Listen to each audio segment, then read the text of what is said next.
Ohio is seeing a rise in cases again. The state reporting more than 6,300 cases today, but that's still below the 3-week average.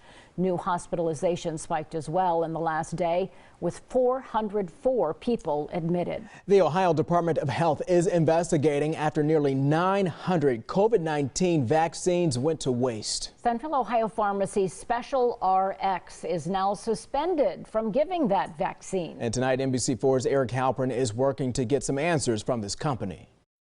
At this hour, we have not heard anything from Specialty RX about this situation. We're outside the company's Ohio location. This afternoon, an employee here told me I needed to call the headquarters in New Jersey with any questions.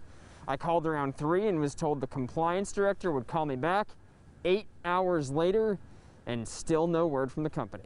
Limited supply of the COVID-19 vaccine is a challenge on its own. And on Wednesday, the Ohio Department of Health announced Specialty RX let 890 doses go to waste. It's a shame that that happened. According to ODH, Specialty RX was given 1,500 doses of the Moderna vaccine to give to residents of 8 long-term care facilities. The first doses were okay, and the company had 890 doses left.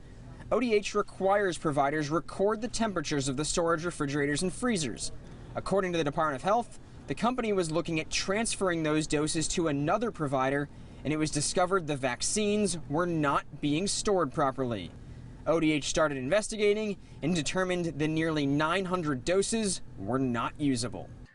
If you deviate from those storage conditions, you essentially have to waste the product. And one of the reasons for that is we just don't have the data to tell us how stable and safe that product is beyond that window of time. Dr. Zach Jenkins is an infectious disease expert and associate professor of pharmacy at Cedarville University. Lost vaccine is lost time.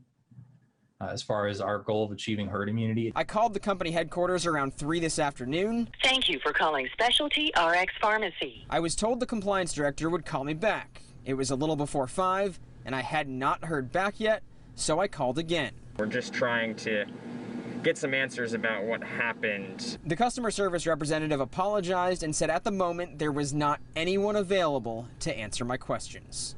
I also tried emailing a few people listed in leadership positions on Specialty RX's website. No responses there either. An ODH spokesperson tells me the long-term care facilities affected by this have not missed their 4-week mark for the second doses of the Moderna vaccine. According to the Department of Health, they're now going to have to coordinate with another provider, likely their local health departments. Local for you in Columbus, I'm Eric Halpern, NBC4.